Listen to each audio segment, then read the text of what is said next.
You found yourself on another episode of Locked On Bulls. On today's episode, yes, I'm late with the live stream, but I'm only late because of Media Day. That's what we're gonna be discussing today. Media Day all day. That's what we're breaking down everything that happened and came out at Chicago Bulls Media Day. We're gonna talk about all that and more right after this.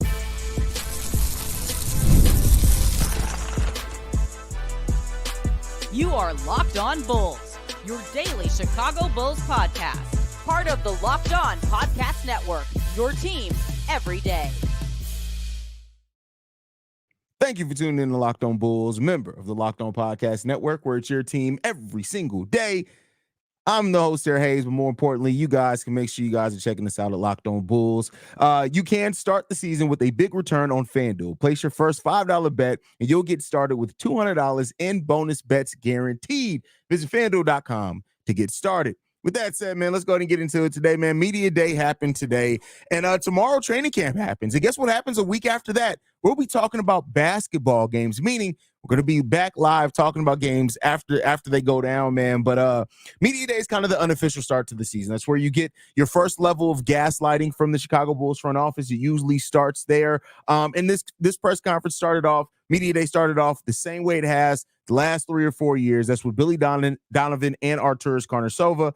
And when it comes down to it, I mean, did they really say anything that we didn't expect? Right? That's the thing. Did they say anything that we didn't quite expect from AK and Billy Donovan? Now, the one thing that I do like about today's Media Day is that there is a clear direction of going younger. Now, Billy Donovan kind of talked about it in the sense of we're still going to try. The best way to develop it is to still try to win and compete in games, right? So this is not a team that's outwardly trying to lose games. I don't know how many teams do outwardly try to lose games because, again, the players are trying to compete out there day in and day out. The coaches are trying to coach out there day in and day out. But there was an acknowledgement, at least from Billy Donovan, we basically don't know how good we're going to be. We don't know how many games you're going to win. I think Billy Donovan said that directly I don't know how many games you're going to win. I don't know if that's 38 games. I don't know if that's 40 games. I don't know what that is. But AK started this press conference out with coming out there and just basically saying, hey, the last time I was here, which he's talking about at the end of the season, I told you guys that changes would be happening. And those changes did come. And, AK likes the general direction of this team going younger, likes the acquisition of Josh Giddey, right? AK even said, when Billy Donovan was kind of alluded or talked around the idea of who's going to be that starting five, Billy Donovan gave the political answer of, hey, we don't know what. We're trying to figure that out in training camp. That's the point. AK flat out said, no, we drafted the part of the reason we traded for Josh Giddey is for him to be the starter here. And so, setting that tone, I think is nice. The expectations by it. We had some concerning kind of news come out about Josh Giddey, but we'll get into that in the next segment once we talk about injury updates that came out today for the Chicago Bulls. But ultimately, this Bulls team and this roster, it still is in a place of limbo. And you got that in kind of how they handled, I think, this press conference in a lot of ways, right? Like there was a non-committal to the starting lineup from the coach, even though, AK said Josh Giddey should be a starter. There was a non-committalness of how they're going to, not how they're going to play. They're going to play fast, things like that. But what the rotations are, how they're going to shake out, who's going to play minutes, saying what, the young players aren't going to get minutes just because they're young. They're going to have to fight and earn from them. Also, and I got to give credit here where credit's due. Joe Cowley asked the best questions today. And you guys know, I'm not even a Joe Cowley guy. I actually don't enjoy Joe Cowley's articles. I don't enjoy his writing. I don't like him as a person. I'm just going to be flat out frank on that. But Joe Cowley was very poignant in the questions that he asked. Flat out asking, say, hey, I know we're probably not going to get an answer. I know probably how you're going to answer this, but is Zach LaVine going to be on this roster in February? I'm paraphrasing here, but that's basically what he said after getting an initial answer of, hey, we're committed to the guys that are here. Answer that, and AK Base said, I don't know what's going to happen then. I don't know what's going to happen. I don't know what the roster is going to look like then. We're going to be open to everything. That is one thing that AK did say. If we get a deal basically that we like, we're open to hearing.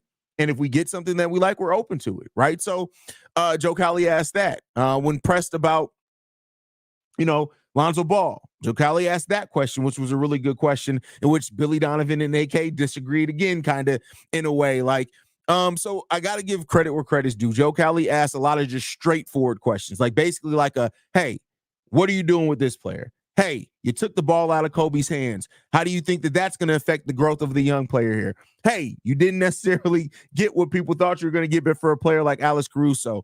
Everybody else, Casey Johnson asked very floater type questions as well to AK and Billy Donovan. I think, you got to want to maintain that relationship that they have there, even with him moving over to CHSN. But it was that type of thing. It was a media day. It's what you expect for media day from Arturas, because Arturas Karnisovas doesn't like showing his hands with anything, even when there's nothing in his hands, right? That he doesn't like to show that. That's something that I've had a continual problem about when it comes to Arturas Karnisovas, is that he doesn't like to say anything. There's like, sometimes throw us a bone here, my guy. But Billy Donovan did that in a lot of ways. But overall, like, this team is committed to the direction that they've gone. Now, that direction still has a lot of different branches, and that's where some of the non-clarity comes from this team and where we're going, especially when you hear a head coach, and Billy Donovan say, I don't know how many games we're going to win. I don't know how good we're going to be, right? Billy Donovan already last week admitted that they're going to have some defensive issues, right?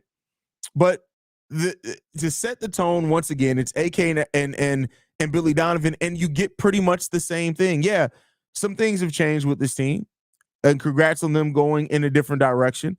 AK admitting that, hey, that last group did not get it done. And, we made the decision that we have to move on from a group because they weren't getting it done at the level that we wanted to. But the one thing as well that kind of really stood out to me is that when AK was asked, and again, I think this is our direct question, it was either from the Bigs or it was from Joe Cowley on, is keeping your top 10 pick a priority? Is that a priority for where you are right now? And it was another non-committal answer from Arturas Karnisovas on if that's even the focus. Now, in the sense that where this team is right now, you get it. There's still some hope from this front office that maybe this group of guys can show enough. And, you don't want to lock in yourself with the roster. And it doesn't seem anymore from what we were told by AK, right? I'm only going off his words here. Actions are a very different thing, and we'll see what actions come along over the course of the season. But from AK's words is that basically they're open for business, and they understand that to move some of these pieces, some of these guys have to play well. And that's Nikola Vucevic, that's Zach LaVine, that's a lot of these guys that they have to play well to be able to move them.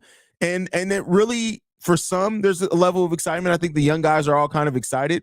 But one of the guys as well that, I don't have its own segment locked out on this one, but I want to talk about it real quick, is that Nikola Vucevic, he just seems like he understands he understands the situation that he's in. He understands the team that he's on now. This is a team and a franchise that is going a different direction.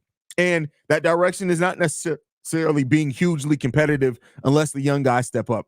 That new direction could very well leave you on the outside looking in by that trade deadline with 1 year left on your deal after this season. So you got the tone from Vooch, who's been very kind of jovial at times in other media days, things like that Vooch kind of just, I think, is probably the one who's come to the most realization of anybody that we talked to today. And that includes Billy Donovan, that includes Arturas Karnisovas, that he has come to the most realization of, hey, this could suck. Like this could absolutely suck this season. And it could be something where, listen, maybe by the trade deadline, I'm looking at y'all and saying, please get me the heck up out of here. That's what this could lead to. And you got that sense for Vooch has always been one of the most honest players, right? I always go back to the fact that it was Nikola Vucevic last year who said that if we can't find success, this may be our last year together. This may be the last time this group is together. He was the first one to say that. When a lot of people recognized that and realized that what could be coming down, it was Vooch who vocalized it. And he was the only one from Bulls front office to Bulls coaching staff to Bulls players that voiced that early and came to that realization that, hey, this run, whatever you want to call this that we're on, this is probably coming to an end with this group of guys. And look at how the season happened. So Nikola Vucevic reading the tea leaves, being a player that's been moved before. We're his third franchise. Vooch has understood how things ebb and flow in the NBA. And when you're not having success, What comes shortly after that is change. Change comes via not having success. And this front office seems like they're trying to find success. Now, we can disagree on the way that they're going about it, but they're trying to find some success. We'll get into that as we go forward into the rest of this, talking about this media day. Next up, though, we're going to be talking about 2 injury updates. One that I guess you can pull some positivity out of it. One that shocked me a little bit when we heard it in this media day. But first, we got to get into a message from one of our sponsors, and that is FanDuel. All right, Bulls fans, I've been telling you guys about FanDuel for a while. They have great deals for you all year long, and the new deal is one of the better ones you're going to find out there. You can start the season with a big return on FanDuel, America's #1 sports book.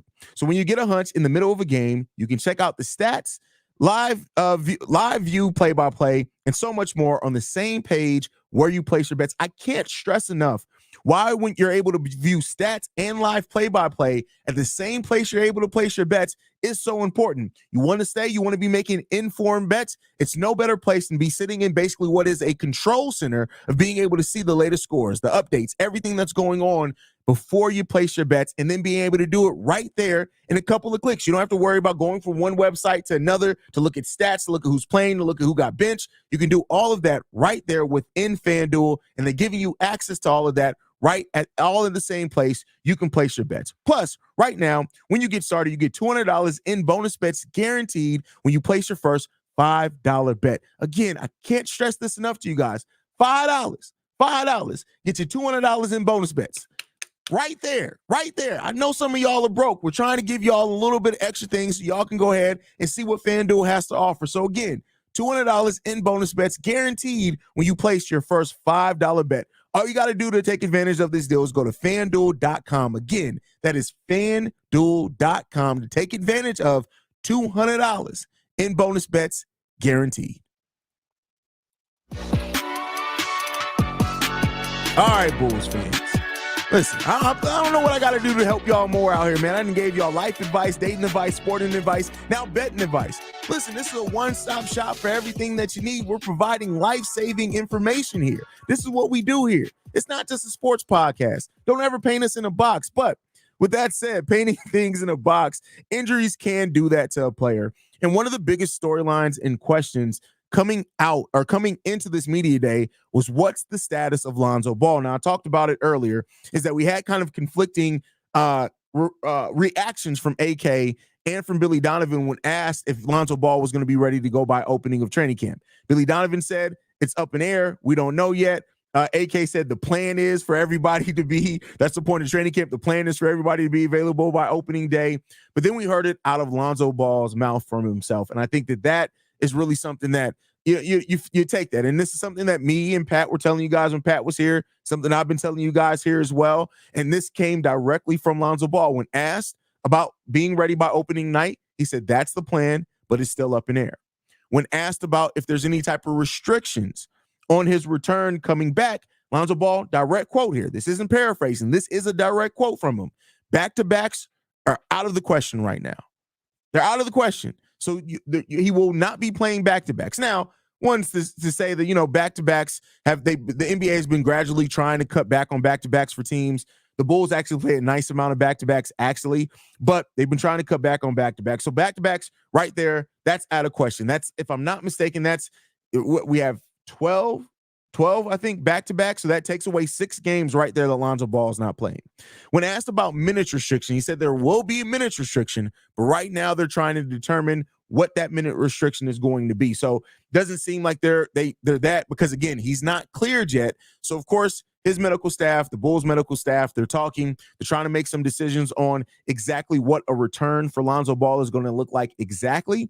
But it does seem like, I said this before, for the first time in a while, it seems like there's confidence that Lonzo is going to be back at some point this season, at some point.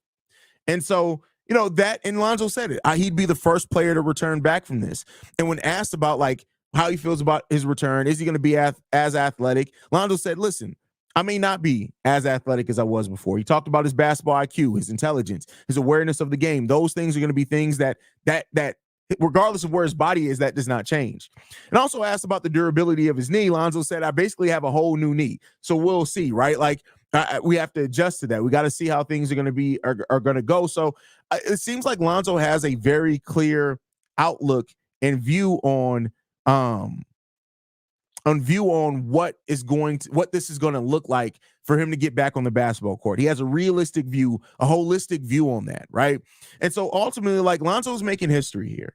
And, he was even asked about the fact that, Billy Donovan said at one point, like, it's about him, Billy Donovan said last week, like, Lonzo has hopes to play outside of this season. So we want to make sure we put him in a position to do that.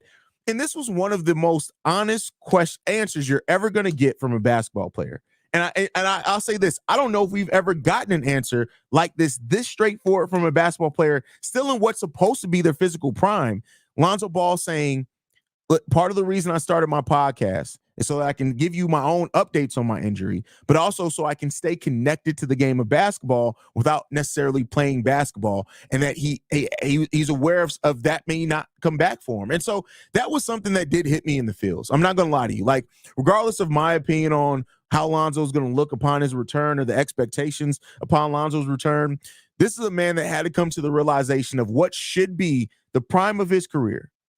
The prime of his career, that he should be looking at trying to compete for titles, wins, that he has to come to the realization that his basketball dream may very well end early. Now, he understands, like I said, a very good, holistic, and honest view on where he is, right?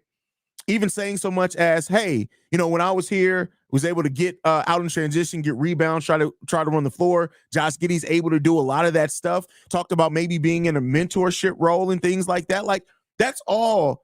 Like, a player that's 26 years old to be talking like that, it sucks, man. And I have my own thoughts on what I want to see the Bulls do long term when it comes to Lonzo Ball and things like that. But it's crazy how we just retired Derrick Rose, right?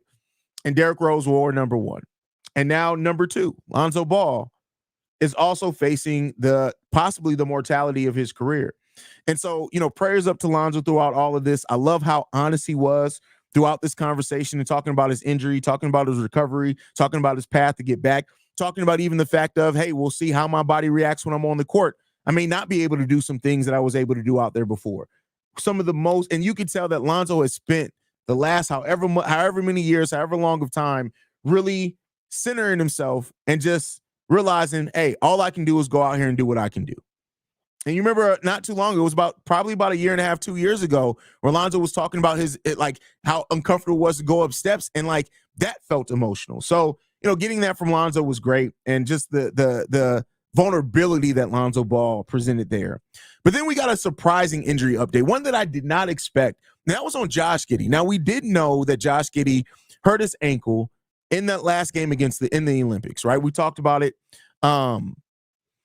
And basically he said that they thought it was initially just a regular rolled ankle. But basically for the last 2 months, he's been rehabbing, and that there is some doubt on if he's going to be ready to go by opening day. Now, he seemed very confident he's going to be ready to go by opening day, but we got 5 games before then in the preseason, which now has led many people to ask, is Josh Giddey going to play in the preseason, right? And that is part of the reason why Billy Donovan didn't want to get committal on a starting lineup, because he hasn't been able to see. Josh Giddey has not been able to get out on the court really with these guys. We heard about Patrick Williams last week, right? This is the first time we've heard about Josh Giddey being in this situation to the point of it being in doubt, maybe potentially, that he could not be ready by the start of the season. And that was something that I didn't expect to hear today. I'm not going to lie to you. I'm not going to front on you. I'm not going to try to paint a different picture. I did not expect. The last thing, honestly, that I expected to hear is that Josh Giddey has been unable to really get on the court, really unable to build that chemistry. Now, Josh Giddey did say some really good things as far as like conversations with Zach LaVine, conversations with Kobe White, right? His understanding. Josh Giddey, one of the best things that he said that I love to hear from Josh Giddey is that he said he's focused on the defensive side of the ball, that he really realized how to take his game to the next level. Getting and being more engaged on both sides of the ball was an importance to him this offseason. It was importance to him in the Olympics. So, we'll see with that renewed focus on defense, how much that changes the defensive ability of Josh Giddey and how much leaps and things he takes next up for the Chicago Bulls, and the Bulls are hoping that, because keep in mind, Josh Giddey is a restricted free agent at the end of the season, meaning that the Bulls have to make a long-term decision on his contract by the end of the season, which is another thing that I missed there in in AK's interview. AK was asked if they're going to talk contract extension with Josh Giddey before the season, and he said that we expect to be sitting down with Josh Giddey soon. So maybe there is a contract extension for Josh Giddey coming up before the start of the season. So we'll keep monitoring that. But I can tell you what's coming up next here on Locked On Bulls. Next up, we're going to be discussing Zach LaVine and Kobe White being locked in at Media Day for what this season has in store of them. But before we talk about that, we got to talk to you guys about a message from another one of our sponsors, and that is Gametime. All right, y'all. Y'all know Gametime has turned into one of my favorite ads because some of y'all cheap. But Gametime has a new feature called Gametime Picks that makes getting tickets for your favorite live events even easier. Keep in mind, live events, that means your sports, your comedy shows, your theater, your plays, everything, your live events. You can get those tickets at Gametime. Gametime Picks filters out the fluff to show you only incredible deals on great seats so you don't have to waste time searching through thousands of tickets. And by the way, I know some of y'all are cheap. Like, go and take your person out. If they're ugly and you do not want to take them out, keep in mind, so I'm giving you more game here. If you're dating somebody that's a little bit on the beat up side or whatever, they got a nice body or whatever it is, you don't really want to be seen out there with them in public, you can get tickets to White Sox games, or you can get tickets to a Country Wayne comedy show, because nobody's going to be at those events. So you can take your ugly person out, your man or woman, whatever it is. You can take them to an event. You can show them on the town without being seen. That's a very big advantage there. Take advantage of that. Gametime has the best refund policy in the ticketing industry as well. If you find a seat in the same seat and section for less, Gametime will credit you 110% of the difference. Your purchase is covered by the most flexible customer service policy in the ticketing industry. Take the guesswork out of buying tickets with Gametime. Download the Gametime app, create an account, and use code LOCKEDONNBA for $20 off your first purchase. Terms apply. Again, create an account and redeem code LOCKEDONNBA. That's LOCKEDONNBA for $20 off. Download Gametime today. What time is it? It's Gametime. Yeah, I know some of y'all got some ugly partners out there. Y'all ain't got to try to lie to kick it. It is what it is, man. So ugly people need love too. Man. So, I'm not here to judge y'all. To some of y'all are the ugly person in a relationship as well. Some of y'all are the ugly person in the relationship. You just don't realize it yet. But with that said, man, LaVine and Kobe White. These were two people that I was excited to hear from because of several things going on around these guys in the offseason. And Zach LaVine mainly. Zach LaVine came out and made it a point very early into his media day conversation and interview to reaffirm his commitment to the Chicago Bulls and to say that, hey, if you don't hear things, there's been a lot of noise around me, my situation, my request. If you don't hear it from me and my team, don't believe it, right? And I love that from Zach.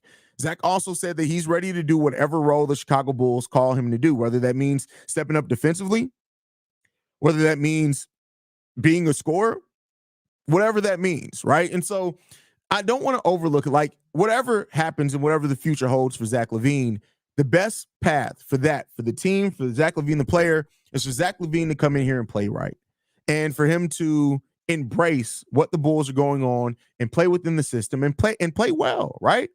Be solid, be good. That's the best situation for Zach LaVine. And so I think you saw Zach LaVine that realized, and that also you got to think what that does mentally for somebody that's a competitor. Say what you will about Zach, whether you dislike Zach LaVine, that's fine and dandy. It all is however you view it, right? But as a person who has been close to a 50, 40, 90 player, a person that from 2019 up until 2023, 2018-19 season to the end of 2023, that only 9 players in the NBA scored more points than Zach LaVine. And it would have been less than that if he didn't miss so many games, right? So Zach, I think, has come to the realization of, I need to prove some things, not only to the basketball world, but maybe to myself, more importantly. And you saw the gravity of that. Zach LaVine looks like he's in great shape as well. Listen, for somebody who's been watching Zach LaVine play basketball for better part of a decade, I don't know if Zach LaVine's ever been in as good of a shape as what he looks like in this media day. And so it seems like he's ready. He's locked in physically. He's locked in mentally. And we'll see what that brings for the Chicago Bulls. We'll see what that brings. Josh Giddey talked glowingly about Zach LaVine. He called Zach LaVine a superstar. And then he kind of backtracked off that and called him a star later on. But I think he understands that how their two games can mesh well together. And if it does, that could be a key to unlocking this offense. Now, to get to Kobe White and his comments, like Kobe continues to impress the hell out of me.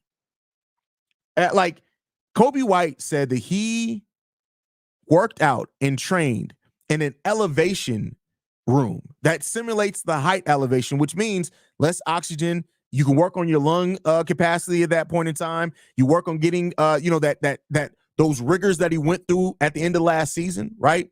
And so Kobe White said at that end of last season that one of the things he wanted to focus on this offseason is being prepared for the scoring load that he has to carry. And that was before he knew that DeMar DeRozan wasn't going to be on this team, right? So it seemed like Kobe White has also spent his offseason locked in and getting himself ready to be not only a leader vocally, but to also be a leader on the court as well, right? And so those are things that you gotta love to see from these players, right? And for whatever it's worth, right? And I said this over on Central. I'll bring it over here for a second.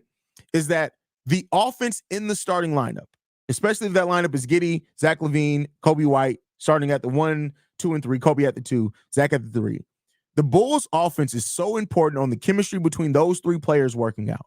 It's so important to that is a dynamic that this coaching staff and that these players have to be locked into finding the answers to the balance between those three players, because it really is the heart of your offense on this time for this team going into this season.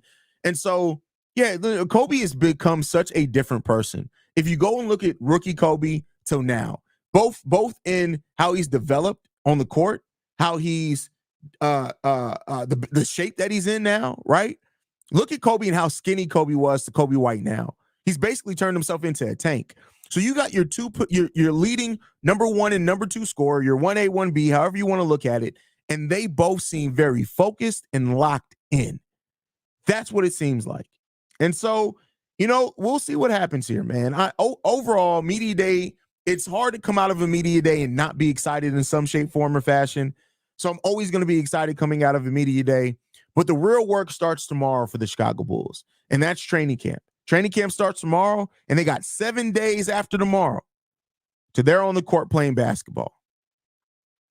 And we'll see what that brings for the Chicago Bulls. But that's it for what I'm bringing for this episode for today. I appreciate you guys so much for everything and supporting this channel, making Locked On Bulls your first listen every single day. We are part of the Locked On Podcast Network, where it's your team every single day. Make sure you guys are following me at CEO Haize. You can follow the pod at Locked On Bulls. And yeah, that's it for me for today. I'll see you guys tomorrow. We'll be back at our normal time live tomorrow. So make sure you guys stay in tune with that. We'll be back live tomorrow at 11 a.m. Chicago time, noon Eastern. So make sure you guys stay in tune with us on that. Love you guys, man. Go Bulls, y'all. Peace.